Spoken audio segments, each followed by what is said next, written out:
nós vamos investigar um pouco os processos mentais que trazem à nossa vida determinadas correntes e determinados empecilhos para que nós possamos viver a vida com mais plenitude, encarar a realidade com olhos neutros, sábios, prontos para executar a ação mais adequada para o momento.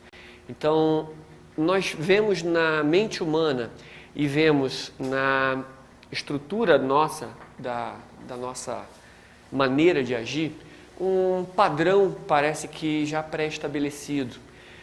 Parece que nós somos condicionados como um programa de computador em que eu devo ser e me comportar como um brasileiro, carioca, um homem, um profissional de determinada área. E isso tudo há uma certa expectativa de que eu me comporte, haja, reaja sempre daquela maneira. E essa é uma maneira muito mecânica, muito repetitiva de se comportar e muito pouco criativa, pois nós estaríamos aqui para desenvolver todo o nosso potencial ante a vida e aprender com a vida, e poderíamos trazer o que há de mais belo e criativo dentro de nós, e muitas vezes não fazemos. Então, na nossa maneira de pensar e na nossa maneira de agir, nós percebemos que sempre que nós temos uma determinada experiência, nós temos um determinado contato com uma determinada realidade. Eu vou colocar aqui apenas experiência. Nós passamos a ter um determinado tipo de reação ante a vida e que essa experiência pode ser dolorosa, essa experiência pode ser prazerosa. Nós temos uma determinada reação da vida e uma determinada reação da nossa própria natureza ante qualquer experiência que nós tenhamos, qualquer tipo que seja. Só que essa experiência vai nos dar uma determinada lição, vai nos dar um determinado ensinamento em relação à vida. E essa experiência, então, vai passar para a nossa natureza de ação e para o nosso cérebro, que vai comandar nossas ações, na forma de memória.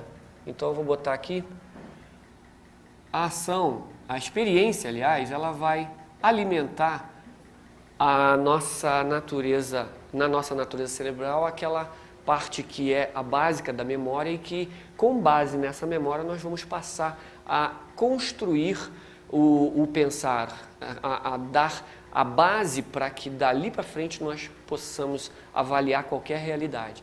Então eu tenho uma experiência, o que é? Experiência, uma das primeiras, o colo materno, o seio materno. E aí eu sinto aquele conforto, aquele calor, aquele aconchego. Então eu gravo na memória, isso é bom.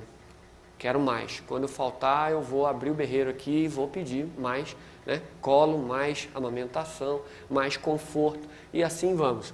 Isso é só, eu vou dar esse pequeno exemplo, né, de um bebê, mas isso serve para os homens de 50, 60, 80 anos, quaisquer seres humanos, colocam um sistema padrão de comportamento.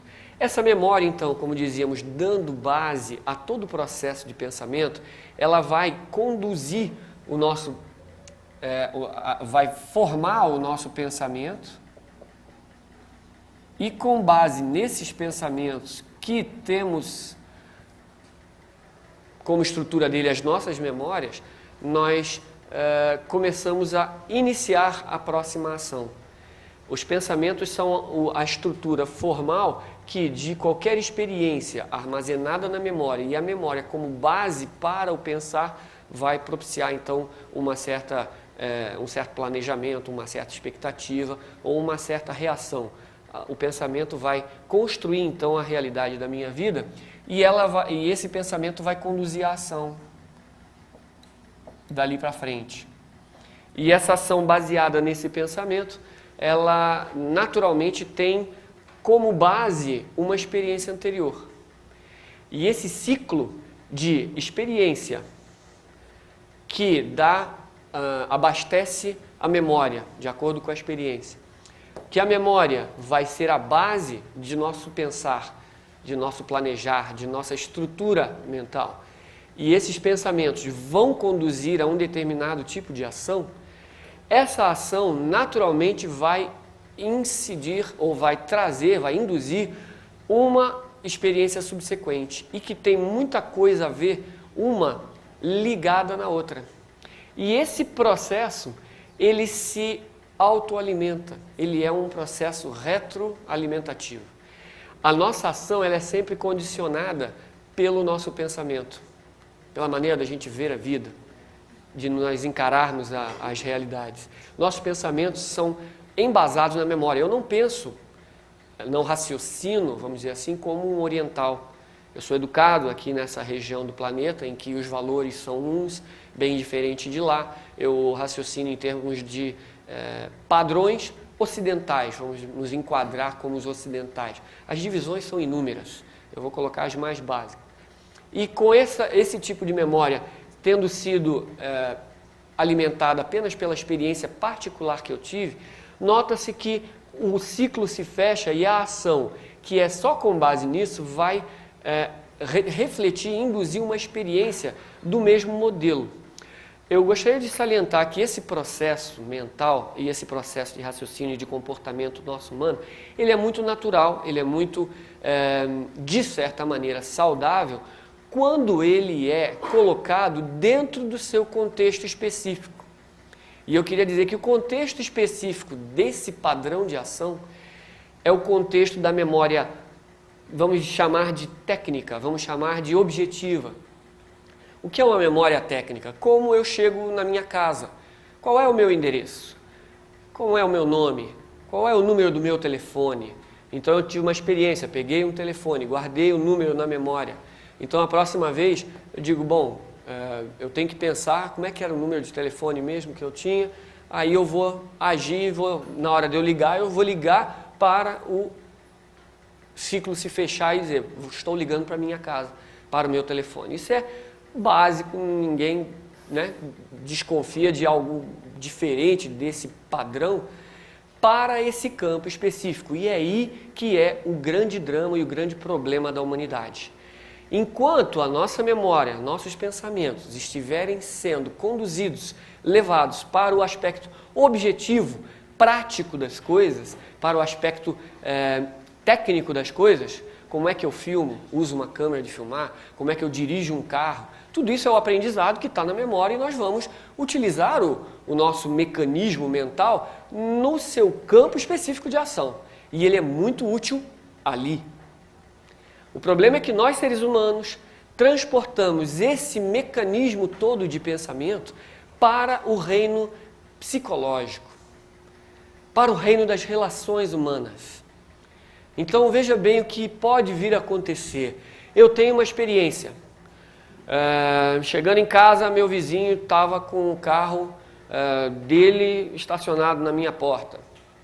Então, eu digo, bom, tenho uma memória, eu tenho que agora me cuidar com esse vizinho que ele não considera, não me respeita, a porta dele é lá, a minha é aqui, ele nem sabe se foi o vizinho que estacionou, mas ele deduziu, o carro é do vizinho, então a minha experiência é, não gostei que ele estacionou na porta da minha casa. Um exemplo tolo, mas que serve para a gente ver como que a gente usa a nossa natureza mental de uma forma distorcida. Então eu guardei na memória. Primeira vez que ele faz isso, já não gostei, então, próxima vez eu vou botar uma plaquinha. Não estacione na porta da minha casa, por favor, ou então vou ligar, vou avisar, olha, por favor, não estacione na porta, o que for. Os pensamentos vão girar de acordo com essa experiência. Daí a próxima ação, eu vou e ligo e digo, olha, eu gostaria que o senhor não fizesse isso, está atrapalhando a minha vida particular, é o meu direito, a minha calçada, o que quiserem de raciocínio. E a ação vai levar a uma nova experiência. Você sabe se foi ele que colocou lá? Você sabe se não foi o amigo que quis tirar o carro na vaga e colocou para o lado e aí entrou um pouco para dentro da sua área? Você tem certeza que a ação foi essa mesmo? Que foi intencional? Que ele não estava com uma pressa danada para acudir alguém e não deu tempo de estacionar? Nós não sabemos como foi a experiência foi um pouco distorcida, trouxe uma memória inadequada, realizou pensamentos não precisos em termos de ação e que a ação foi desproporcional à necessidade do momento. E nós criamos uma inimizade, daqui a pouco o vizinho, você também não coloque aqui na minha frente, na minha vaga, porque eu também não gosto e tal. E começa uma animosidade retroalimentativa também de relações interpessoais que tem como base processos mentais que não deveriam ter esse tipo de reação, vamos dizer, desproporcional ou uma reação não adequada face à realidade como ela se coloca. Então nós criamos uma realidade artificial com base em experiências não completas, em memórias que dizem, este é o meu lugar, este é a minha área, eu quero exigir o direito de eu chegar e me estacionar lá, vamos dizer assim. Então, todo o raciocínio foi para o lado psicológico, da minha vaga, do meu direito, do meu espaço como ente de respeito e que deve ser respeitado e um monte de coisas que nos são adicionadas desde a infância, né? Que você deve ser sempre respeitado, você tem que ter a sua colocação no mundo admirada, respeitada, um monte de coisas que nos colocam como imposições para que a sociedade e você com o seu bom nome seja reconhecido, um monte de coisas que nos são empurradas desde a infância. Então vê-se que esse ciclo de pensamento, esse ciclo do mecanismo de reação mental foi inadequado para o aspecto psicológico e ele é extremamente inadequado. Isso desde o momento que alguém pisa no pé do outro, desde o momento que uma nação toma uma atitude ante a determinados ciclos e padrões que coadunam com esse tipo de raciocínio. Então, a mente analítica ela tem um determinado lugar e ela é adequada para o seu campo, o campo técnico, o campo objetivo. O grande problema é trazermos tudo isso para o quesito psicológico, para o approach, né? O enfoque psicológico das coisas. Eu tenho um nome, logo, o meu nome, vamos dizer, eu tenho uma família que é de médicos e a minha família como que induz a minha profissão de médico. Então eu tenho a memória da família moldada em torno a aquele nome de médicos apenas. Então meus pensamentos vão ser sempre focados naquele tipo. Eu nem raciocinei se seria o ideal para mim como pessoa, mas o meio já me induziu. E aí eu vou fazer uma faculdade porque toda a família está me dizendo que era para fazer, e aí a experiência minha vai ser como médico, mas tudo às vezes frustrante porque o indivíduo não soube cortar o aspecto psicológico desse padrão de raciocínio e condicionamento cultural a qual somos submetidos. Então, desde criança, somos ensinados a nos comportar de determinada maneira, a nossa cultura preza determinado comportamento, nós devemos comportar assim e assado. Então, essa é apenas uma rede de padronagem ou de programação mental a qual todos nós somos submetidos em nossa educação. E esse processo que faz uma superestrutura do pensar, uma superestrutura do nosso mecanismo de ação, nosso mecanismo de cognição e de avaliação da vida como um todo, esse processo ele pode ser todo o conteúdo, vamos dizer assim, da nossa consciência. O Sr. Jiddu Krishnamurti costumava dizer que não existe diferença entre a consciência e o conteúdo da consciência. Logo, se você vê assim, você é assim. A sua consciência já é isso. Então, quando eu sou violento por uma determinada circunstância, não é que eu, separadamente, estou em relação com a violência. Na verdade, você é a violência quando você atua de forma violenta. Então, esses padrões a gente pode denominar, dentro desse contexto todo aqui de comportamento, um nome só para esse tipo de comportamento e de reação e de visão de mundo. A gente pode denominar isso como uma palavra que é famosa e que todos nós estamos, colocando, olha, memória, gerando pensamentos, gerando ação, que gera experiência, que gera memória. Isso tudo pode ser chamado do eu. Nós estamos condicionados, somos programados a reagir, a agir na vida de determinadas maneiras, de determinados modos de atitudes e que constituem uma identidade. E nós nos identificamos com essa atividade. E aí vem mais um reforço dessa memória dita psicológica, que é uma espécie de um câncer nas nossas relações. É um reforço constante a um processo de identificação com uma autoimagem, com uma imagem de si mesmo, que daí, a partir dela, é que nós iríamos relacionar com os outros.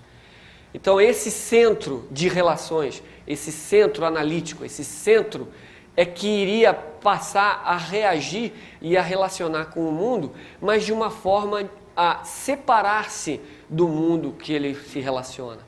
Então, esse centro egóico, esse centro do eu, é quem vai colocar a barreira, ele é uma superestrutura. A base da superestrutura é o pensar, é o alimentar o aspecto analítico. E a estrutura é um obstáculo, é uma separação à interação completa do ser, qualquer que ele seja, com o meio em que ele vive. Pois ele agora é um centro psicológico, reforçado pelas nossas próprias alimentações de experiências, de memórias do passado, de pensamentos repetitivos e padronizados, de ações condicionadas pelos pensamentos, e as ações condicionadas só levam a experiências condicionadas. Ele não é livre, esse processo ele é retroalimentador e não é natural, fresco, ele não é adequado a reagir de uma forma harmônica às solicitações que a natureza nos dá. E isso você pode identificar em qualquer nível de relação da vida. Seja uma empresa, tudo que existe uma determinada corporificação, seja eu como indivíduo, seja a minha família, seja o meu bairro, a minha sociedade, eu com o meu time de futebol, eu com a minha agremiação, eu com meus pares de semelhante pensamento. A própria natureza de agrupar-se do ser humano, ele naturalmente quer se agrupar com aqueles que pensam igual, que têm umas experiências básicas, que pode se identificar com aquela coletividade. E aí ele cria um eu maior. E esse processo de identificação, então, vai se expandindo, não só do indivíduo, como a sua rua, o seu bairro, o seu clube, o seu estado, o seu país, o seu hemisfério, o seu planeta e assim vai por diante. Nós não somos cidadãos do planeta, nós somos cidadãos ocidentais, sul-americanos, brasileiros, aqui de Brasília, nesse momento, da família, do bairro e assim, vários estágios de identificação que nos qualificam como um ente dentro da sociedade. Então já que eu estou identificado com alguma coisa maior, com algo, então aí eu posso me relacionar. Esse é o nosso drama. Esse é o drama de toda a humanidade. Ela está imersa nesse padrão de comportamento e ela não tem uma ação criativa. Ela não tem uma ação fresca, nova, para encarar a vida como a vida se posiciona. Então, um pensador já dizia do fato de uma experiência não ser necessariamente uma coisa boa. Alguém muito experiente, pois ele é como um carro andando de noite, mas com seus faróis voltados para trás. O carro precisa olhar o caminho que ele está andando no momento, mas aquele que é embasado só no seu condicionamento, na sua maneira de olhar, ele está sempre olhando para trás. Mas o carro precisa andar para frente e a vida vem nova e ele reage condicionadamente. Ele reage. Então a gente ouve aquela velha história, meu filho de 15 anos, né, questionando a vida, novo, e a vida nova, e ele com uma mente fresca dizendo, eu vou fazer isso. Aí vira aquele vovô, aquela pessoa já mais idosa, diz, não, meu filho, isso não dá certo. Eu já tentei, você vai se dar mal, não faça. E a gente bloqueia a experiência de alguém que está novo para a vida, querendo encarar a vida como é, de uma maneira fresca, e a gente tenta matar a espontaneidade, matar o frescor de ver a vida como ela é e de agir em função das necessidades que a vida coloca.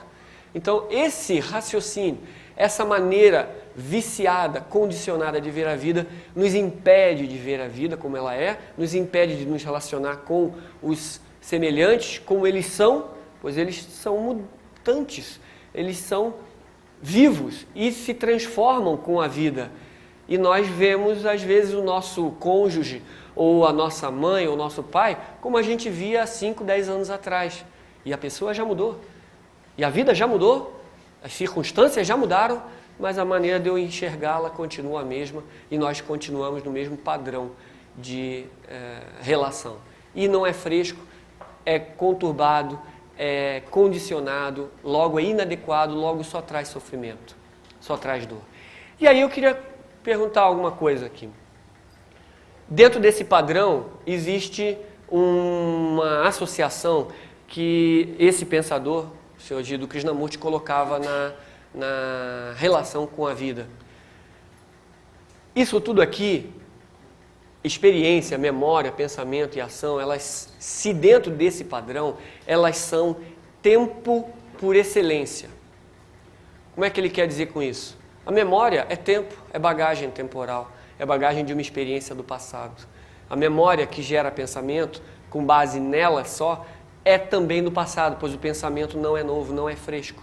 Esse pensamento vai dar essa ação condicionada à memória do passado. Então é aquele que age sempre da mesma maneira e não consegue se adaptar ao frescor da vida, a vida como ela é. Então a ação dele nunca é nova, nunca é verdadeira, nunca é inteira, completa. E isso causa uma experiência não completa, não preenchedora, sem significado, e ela vai viciar de novo. A experiência vai trazer uma memória de novo maculada por esse tipo e o ciclo vai se repetir, né? Constantemente. E o que é isso? Por que isso seria tempo?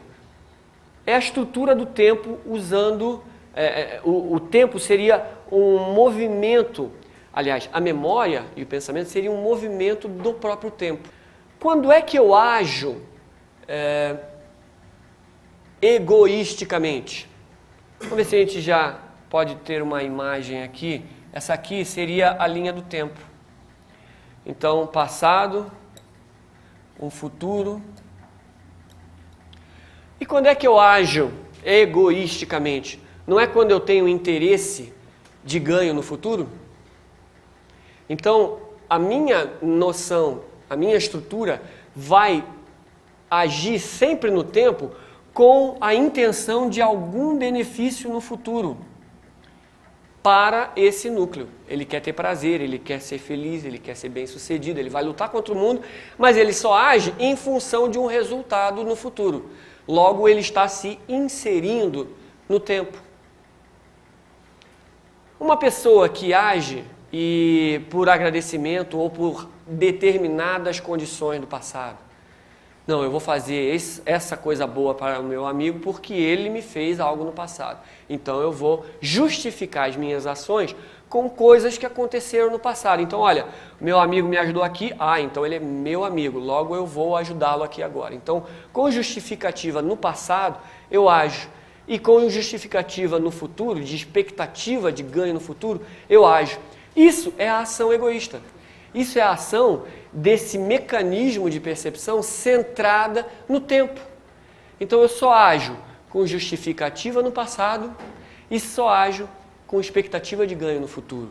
Isso é a própria inserção de toda a minha atividade dentro da linha do tempo, dentro do padrão temporal de comportamento. E isso é, novamente, retroalimentador. Quem fez bem para mim no passado, aí eu atuo. Se alguém não fez bem ou não me beneficiou em nada, então ele não é meu amigo, então eu não preciso fazer nada por ele. Se esse aqui está numa situação de poder, esse aqui, então eu vou fazer alguma coisa por ele, porque depois eu posso ser recompensado. Então eu só estou agindo com o centro no eu. Eu só estou agindo dentro das estruturas temporais de pensamento, de memória, tudo condicionado pela estrutura do pensamento, que é tempo por excelência. Ele é carga, ele é bagagem, ele é memória. Ele só atua em função da bagagem que ele tem. E a vida, que é nova, requer uma ação nova, ela é maculada, a percepção desse centro ela é maculado sempre pela perspectiva temporal, de ganho no futuro ou de uma justificativa por estar agindo assim no passado. E aí a ação no momento presente não se faz. Nós não conseguimos agir no momento presente, e aí entra essa concepção muito interessante do budismo, que a natureza, ela é, e o futuro é algo que ainda não chegou. É uma concepção da mente humana. E o passado é apenas um registro de memórias de experiências passadas. Logo, ele não tem uma realidade per si, hoje, aqui, presente. É passado, passou. A senhora Blavatsky, na Doutrina Secreta, ela diz que o tempo são estados sucessivos de consciência. Se não fosse uma consciência em relação a, não existiria o tempo. Ela diz lá na primeira instância, na instância de Dhyana, sua obra Doutrina Secreta, que o tempo não existia antes de se formar o universo, porque não havia Ari para contê-lo. Ari, no caso, seriam os chamados no Oriente de Anshohans. São as primeiras inteligências espirituais que auxiliarão na formação do universo. Então, se não existe alguma consciência para conter uma determinada relação na percepção na realidade, não existe uma noção de que eu tive uma experiência aqui e que logo depois eu tive uma experiência seguinte. Então, o tempo não pode ser concebido. No absoluto, não existe tempo. Agora, quando existe um núcleo, uma aglutinação psicológica de qualquer estágio, e nesse caso aqui é o nosso estágio, o estágio humano, de um egocentrismo ou de uma relação, de uma identificação com determinados conjuntos de atributos acumulados, né, no tempo, aí nós vamos relacionar com o mundo. Então essa experiência aqui vai estar sempre dizendo para lá no tempo ou para cá no tempo, ela nunca é nova. A nossa consciência está então atada ao tempo e às situações em que de um benefício eu posso me usufruir, eu posso me beneficiar, no caso, e uma justificativa para eu estar fazendo aquilo no passado é que explica por que eu estou agindo assim. E a nossa natureza básica diz que você deve usar assim para a sua própria sobrevivência, para esse núcleo se manter. Todas as estruturas físicas, emocionais e mentais se alimentam e tentando ser esse centro e tentando realimentar esse centro para que você defenda esse centro, você mantenha o são vivo e com ele atue em relação à vida. E todos esses mecanismos querem que ele seja a própria estrutura. A personalidade nossa, o nosso eu, nós fazemos do mundo um palco onde nós estaríamos atuando de maneira a impor o nosso nome, a deixar a nossa marca, a manter a nossa respeitabilidade, a sermos reconhecidos como alguma coisa.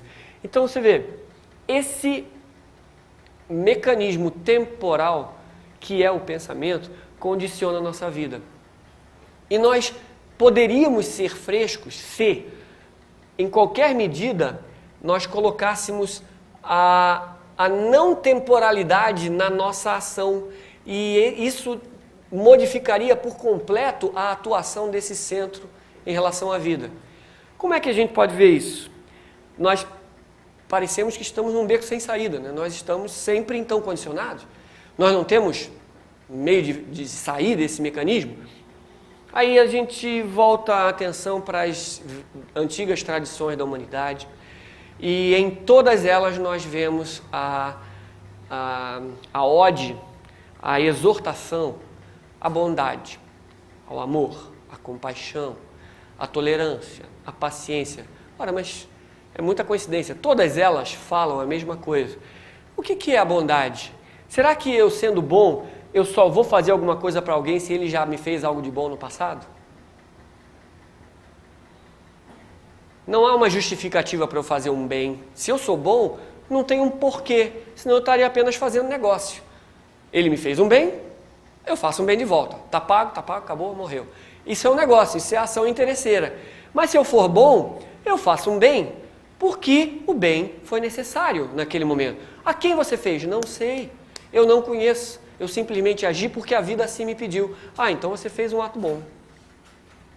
Está lá, fora da linha do tempo, porque ele não tem um motivo para fazer e não tem uma expectativa de ganho lá na frente.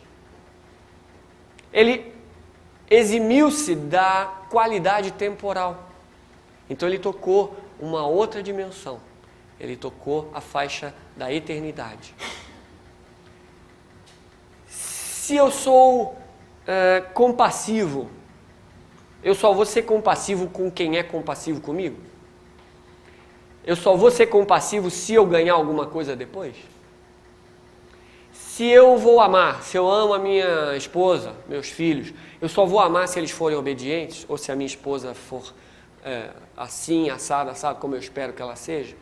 Então todas essas qualidades que nos são exortadas e que são características de uma vida espiritual, elas têm uma qualidade única e comum a todas elas, que é a atemporalidade. É a não vinculação de um motivo no passado para ser feita e uma expectativa de ganho no futuro para ela poder ser realizada. Podem pensar em qualquer qualidade dita espiritual. A qualidade da tolerância. Olha, eu vou ser tolerante, mas por uma semana. Acabou uma semana, eu não sou mais tolerante. É incompatível. Quem é tolerante, é tolerante. Quem não é, não é. Se acabou em uma semana, deixou de ser tolerante. Né?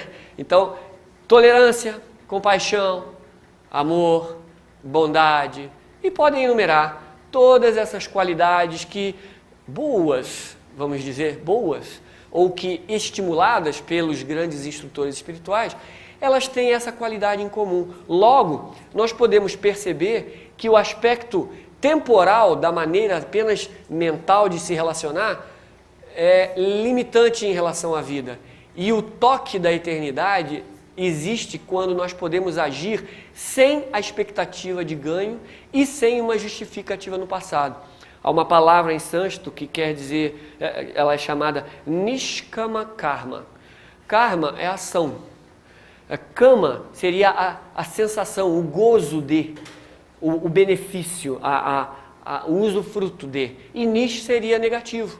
Então, há uma ação que é feita pela necessidade da ação em si e não com vistas ao usufruto ou ao gozo dos seus benefícios. Essa ação caracterizaria o sábio no Oriente, pois é aquele que, se a vida pediu para se fazer alguma coisa, ele faz e não pergunta por quê, e não tem motivo para trás, e não tem objetivo para frente, simplesmente agiu. Se a vida nos pede para agir de uma determinada maneira, que estejamos inteiros, sem nenhuma concepção egoísta no momento, para identificar o que foi solicitado como ação. E aí o sábio pode agir de qualquer maneira fora da sua atitude interessada, mas nós temos ações únicas, qualificadas como atemporais, são religiosas no verdadeiro sentido, em que liga o homem à sua divindade interna e ele passa a ter contato com essa divindade no momento em que ele atinge a atemporalidade da ação. E essa atemporalidade é divina. A eternidade, ela não está longe, nem no futuro, nem no passado. Ela só pode estar aqui e agora. A consciência não tem um momento em que ela diz, não, agora eu estou no passado. Não, você está na memória. É outra coisa. Você não opera no passado. Você não opera no futuro, porque esse futuro ainda não chegou. Então, o momento presente, o eterno momento presente que foi mencionado anteriormente, é a capacidade de ver o que a vida pede para ser realizado, estar limpo de visão para que não se condicione a nossa ação e que a nossa ação seja inteira, íntegra e totalmente adequada para o momento que lhe é requerida. Logo, agimos de uma maneira não contaminada. Então, agimos de uma maneira altruísta, não egoísta. E aqui vem algumas reflexões, pois nós temos umas qualidades de determinadas ações que são diferentes dependendo do ponto de vista dela. A ação, seja ela qual for, e a palavra karma quer dizer ação, a ação ela pode ser externamente idêntica entre duas pessoas diferentes, mas ela para o reino espiritual elas podem ser completamente diferentes, mesmo sendo idênticas no aspecto externo. Vou dar um exemplo para simplificar. O ato de eu dar uma esmola para um necessitado pode ser um ato e pode ser um grande ato. Se alguém dá porque ele está sujo, ele está cheirando mal, ele é um incômodo à minha higiene própria, e eu digo, toma e sai daqui, toma aí, como quem diz, vai, já tenho o que você quis, porque saia de perto de mim. Você fez uma ação física, você deu a moeda para o necessitado, você deu o dinheiro. A mesma ação que essa pessoa que vai dar diz assim, ela já leva para um nível emocional. É uma ação de uma abrangência diferente. Ele diz, toma meu irmão, vai aplacar a sua fome, porque a sua fome é a fome do mundo, é a minha. E ele dá. É uma ação completamente diferente. Daí para frente, você pode até pegar esse dinheiro e dizer, colocar além, no nível ideal. Você pega o dinheiro e na hora de dar você diz, toma meu irmão, o ser divino que está em você é o mesmo que vive em mim. Eu dando isso a você, eu estou dando para o Deus que há em nós e nessa nossa comunhão que isso seja um símbolo da nossa fraternidade. Eu dei. Externamente é a mesma coisa. No reino espiritual são ações completamente diferentes, pois nós agimos em campos diferentes. Logo, a motivação por trás de qualquer ação, ela qualifica a ação executada. A qualidade da ação não está na ação per si, ela está na motivação por trás.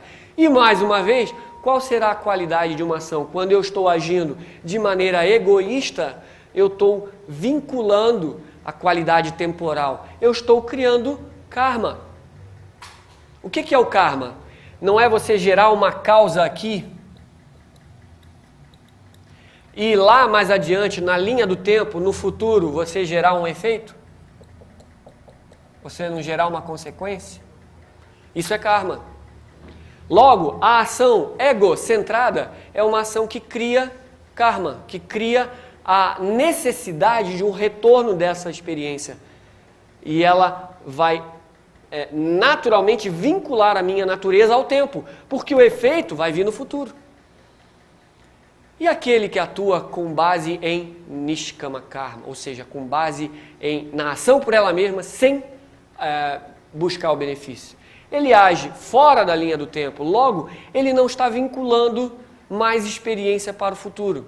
Então ele está aprendendo a agir de maneira a não gerar efeitos no futuro e vai agir sem retornar aquela ação para ele novamente. Ele não está mais vinculado à natureza temporal.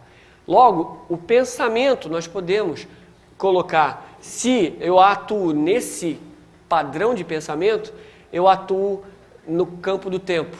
Se eu atuo no campo do tempo, eu tenho karma para solucionar ou para reencontrar mais adiante na linha do tempo. Então eu estou me vinculando à rede de nascimentos e mortes para que a minha ação egocentrada seja equalizada no futuro, seja ele nessa vida ou numa próxima e tal, para as pessoas que consideram a reencarnação como algo factível. Logo, se eu parar de agir com essa base pensante, se largar o interesse de benefício no futuro, eu vou agir com a característica do eterno. Logo, eu não vou estar vinculando a minha ação na linha temporal, na dimensão do tempo. E aí eu estou me libertando das ações e das redes de nascimentos e mortes, porque eu não tenho algo mais a aprender naquele aspecto, porque eu agi de maneira completa. Eu agi de maneira inteira, harmônica, integrada e total em relação àquela solicitação que a vida fez. E aí eu solucionei. E não tem mais o que continuar dali para frente. Se a ação foi integral, acabou ali. Não pergunte para o sábio, depois que fez uma ação dessa, o que ele espera agora? Nada. Ele fez, agiu, acabou. E ali a situação acabou. Não mais há uma busca de benefício no futuro. Então, como que a gente pode entender isso? nós notamos que a lei de causa e efeito, ela pode ser lenta ou rápida, de acordo com o tipo de nossas ações. E aí nós tivemos um seminário, isso foi em 89, se eu não me engano, em que nós estávamos lidando com as questões do espaço e do tempo. E todos lá naquele evento chegamos a uma conclusão. À luz disso também que foi colocado aqui, a natureza do tempo é muito ligada ao karma. Logo, o karma tem a ver com o tempo. Porque se eu gero uma causa aqui, normalmente e inevitavelmente, na linha temporal, eu gero um efeito. Então, quando eu atuo de uma maneira a andar com mais rapidez em termos espirituais e de me desvincular as redes de causa e efeito, eu estou acelerando, eu estou buscando o espiritual, eu estou acelerando o processo de experiências que vão me solucionar todo esse problema aqui do meu núcleo egóico, do meu núcleo de personalidade. E por isso é dito, em uma das cartas dos Mahatmas, que as pessoas que não veem, não observam, não veem a vida como é, lento é o seu karma. Então há uma qualidade no karma de ser lento ou rápido. Se eu decido conduzir o destino da minha própria vida com minhas próprias mãos e tomo as rédeas do meu destino e quero entrar pelo caminho espiritual e fazer a vida valer a pena, ter significado, a natureza reage e ela acelera as experiências que eu teria que passar. Eu comecei a andar em linha reta em direção ao determinado e não andar vagueando pelos becos e pelas saídas da vida que ela nos coloca. Então nós deixamos de andar a esmo pela vida e esses têm o karma lento. E aquele que resolve colocar a vida em suas próprias mãos e agir definidamente num sentido espiritual de solucionar os problemas, encarar a vida, botar toda a sua energia na solução das coisas e ser um foco de luz para a vida e ser um foco de harmonia e contribuir com essa grande harmonia da vida, ele está andando em linha reta para o seu brilhante, glorioso destino.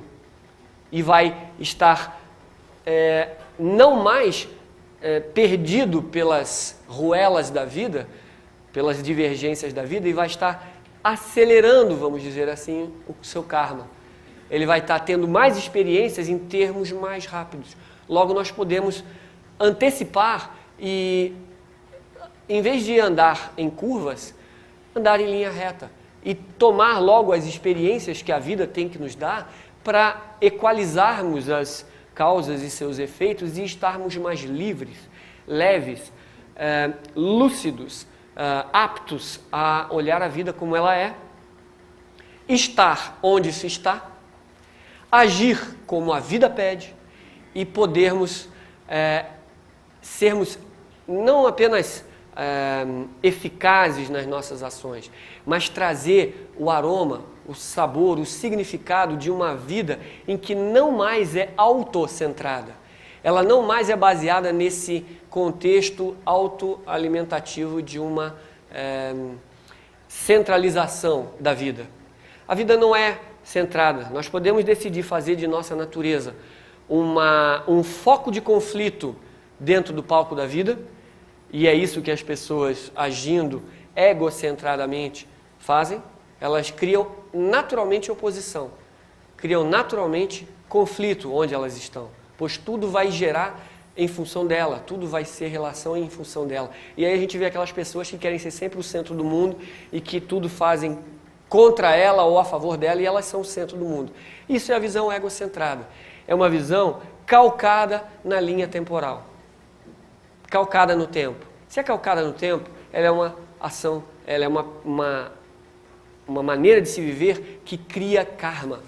Logo, se karma é tempo, o pensamento é tempo, pois ele sempre atua nessa linha temporal, nós podemos ver que o eu, essa estrutura analítica, tem a característica do tempo nela.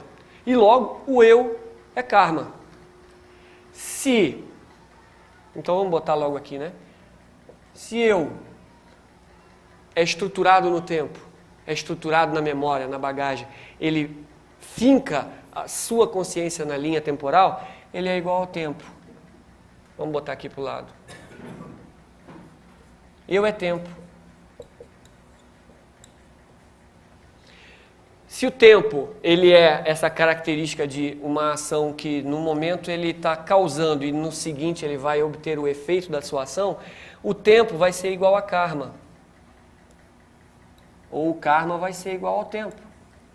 Uns têm um karma lento, como aqueles que andam pelas ruelas da vida, outros aceleram seu próprio karma para tomar as rédeas em suas próprias mãos e cumprir o seu próprio dharma, trazer a sua contribuição à vida, resolver a sua própria vida e ajudar a resolver, a construir a vida que a divindade está construindo e ser mais um criador dessa vida. Então o karma vai ser igual ao tempo. E se o karma é igual ao tempo, o tempo é igual ao eu, o eu é igual ao karma. É a própria qualidade temporal em ação. É a própria manifestação de interesses pessoais, justificativas de ação no passado, expectativas de ganho no futuro, trazendo o seu próprio destino, trazendo a sua própria problemática de problemas, de resultados no futuro que são viciados, são muito condicionados com a própria estrutura que fez a determinada ação. É isso que eu queria trazer de antemão para mostrar que, em primeiro lugar, resumindo, se continuarmos agindo com o foco centrado numa estrutura que é viciada pelo tempo, que é condicionada pelo tempo, estaremos apenas indicando a qualidade da nossa ação. Como foi falado, a ação ela é se tem-se uma intenção por trás. Ela é completamente diferente se nós mudamos a intenção. Como no caso de um ajudante de um cientista, ele tem que limpar uma máquina e ele aciona a alavanca da máquina, vamos dizer assim, para limpar a máquina. Ele acionou a alavanca. No campo físico, ele fez a mesma coisa que o cientista faz, ele aciona a alavanca e tal. Só que a ação do empregado que vai limpar é uma. A ação do cientista que, ao acionar, está fazendo experimento, querendo descobrir a verdade, contribuir com a sua participação nas descobertas científicas de trazer a beleza da vida e tudo, é uma ação completamente diferente. Logo, se, dependendo da motivação por trás da ação, nós qualificamos a própria ação. E a qualidade dela vai ter a tônica do tempo, a tônica do karma, a qualidade da reação que a vida dá, pois se nós agimos a partir de um núcleo, nós interferimos na harmonia da natureza. A natureza vai voltar a seu equilíbrio. Isso é a lei do karma. Logo, a estrutura psicológica utilizada erroneamente pela humanidade impacta toda a sua ação com a característica temporal. E ela é limitada, condicionada. Então a experiência nunca vai ser fresca, pois ela é condicionada com a memória do seu passado, os seus pensamentos condicionados por eles. As ações não vão ser frescas porque estão baseadas naquele pensar e a experiência também é viciante. Então hoje a gente vê, em qualquer empresa, as pessoas dizem, não, nós já tentamos isso no passado e não deu certo. Mas o novo que está entrando e a vida que está mudando diz, por que não fazer agora? Agora é a circunstância ideal de se fazer tal coisa. No passado não deu, mas agora é a hora. Isso nós vemos nas relações interfamiliares, na relação do trabalho, na relação entre sociedades, entre grupos, aonde quer que nós estejamos identificados com alguma coisa maior que nós mesmos. Nós somos tão pobres dentro desse contexto aqui, psicologicamente falando, isso é sempre bom lembrar. A memória e o pensamento têm o seu lugar. Eu preciso chegar em casa, eu preciso trabalhar. A memória tem o seu lugar. O pensamento tem o seu lugar, mas existe uma vida que é transcendente a esse aspecto. E o lado psicológico pode ser liberado. Nós não precisamos acoplar a memória ao seu aspecto psicológico. Deixa ela no campo dela, que é o campo técnico, objetivo, das coisas práticas. Para a minha vida, em termos de relação, por que é que eu tenho que me identificar com as coisas? Com o meu nome, com a minha cidade, com o meu país, com a minha... Se eu fosse um ser humano sem a expectativa de ganho, eu não levaria em consideração aspectos comerciais de futuro e agiria mesmo aparentemente contra um país que é economicamente muito mais forte do que eu. Então eu estou preso aos meus interesses comerciais no futuro. Então eu, como até país, não posso evitar uma guerra porque eu estou impedido por interesses comerciais. E no passado eu estou vinculado a determinadas atitudes. Hoje países estão, pelo passado e pela sua memória e pelas experiências coletivas, vinculados a outros países e às vezes não podem dizer não a uma guerra. Porque ele é um parceiro comercial, ele é um parceiro estratégico. Nós temos isso aqui em todos os níveis de relação. Entre países, entre culturas, entre tudo. E no momento que pudermos liberar, não mais contaminar a nossa ação com esse interesse no futuro, agirmos com aquela qualidade, com aquela característica de Nishkama Karma, agir sem o interesse do usufruto da ação. Nós poderíamos estar livres, então, da nossa escravidão, da nossa qualidade temporal de viver, estaríamos novos para encarar a vida como ela se faz, frescos para agir em conformidade como ela pede, e a partir dessa nova ação, que não deixa mais rastro, ela é uma ação íntegra, é uma ação inteira no seu aspecto espiritual, no seu aspecto da eternidade. Então há uma relação assim, o que é a eternidade e o tempo? É uma coisa um pouco mais complexa, mas tem um pequeno exemplo dado pelo Sr. Ravi Ravindra, que ele compara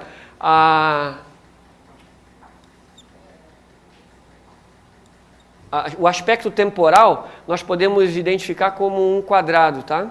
Então, o tempo é uma face, é um quadrado. A eternidade seria o cubo. A eternidade contém o tempo. Então, nós podemos agir no aspecto temporal. Lógico, eu trabalho, o meu voo sai a determinada hora. Nós temos o componente tempo no aspecto objetivo das coisas. Mas eu não preciso ter o tempo no aspecto psicológico. Eu sei que eu sou violento, mas eu vou meditar 15 minutos todo dia e depois de 2 anos eu vou deixar de ser violento. Não se preocupe, mas até lá vocês vão ter que me aguentar. E tome violência. Então é o contrassenso de achar que isso ainda também se transporta para o aspecto psicológico. Esse é que é o problema. O tempo psicológico é uma verdadeira ilusão. Não há um caminho que se vá seguir. O tempo psicológico é a mesma coisa que você condicionar o cubo a um quadrado, a uma face. E dizer, com o tempo eu vou deixar de ser violento, com o tempo eu vou deixar de ser ganancioso, eu vou fazer um curso assim, assado, e meu aspecto psicológico vai melhorar. Doce ilusão. Ledo engano que nós mesmos nos colocamos. O momento de agir é agora. Se lá no futuro a coisa vai acontecer, o futuro ainda não chegou. Se eu tenho que ter alguma justificativa de passado, eu estou agindo com autointeresse. Eu só tenho o momento presente para agir. A consciência não vai estar agindo em qualquer outro lugar. O tempo é uma ilusão formada pelos nossos sucessivos estados de consciência, como dizia Blavatsky em sua doutrina secreta. E nesse aspecto nós estamos ainda escravizados se estivermos pensando em termos de tempo. Eu só posso agir hoje, agora. Se eu quero fazer a fraternidade universal, se eu quero vivê-la, eu tenho que fazer aqui e agora. E não ficar julgando se no passado fulano fez coisa errada, errou, ou ver se eu devo fazer ou não, o que eu vou ganhar com isso. Eu tenho que fazê-la, sem expectativa de futuro. Sem construções mentais que justifiquem no momento presente. A fraternidade só pode ser agora. A ação é no momento presente. Qualquer coisa fora disso vai ser expectativa mental e vai ser justificativa mental, em termos de futuro e de passado. A consciência só opera no presente, no aqui e agora. A única realidade que existe é o aqui e agora. E a única ação possível é a ação não mais embasada no tempo, não mais embasada no egoísmo, mas naquele que se percebe e que percebe a vida de uma maneira fresca, atemporal, íntegra, total e que pode agir em conformidade com o que a vida pede. Então eu gostaria de tentar concluir que há uma ação que pode libertar do sofrimento. Existe esse tipo de ação. Mesmo que a palavra karma queira dizer ação, nós temos a possibilidade de agir, a ação ser íntegra, total, e ela não gerar resíduos, porque ela não foi centrada no núcleo de interesse próprio. Há uma ação que é capaz de solucionar a coisa de uma vez por todas.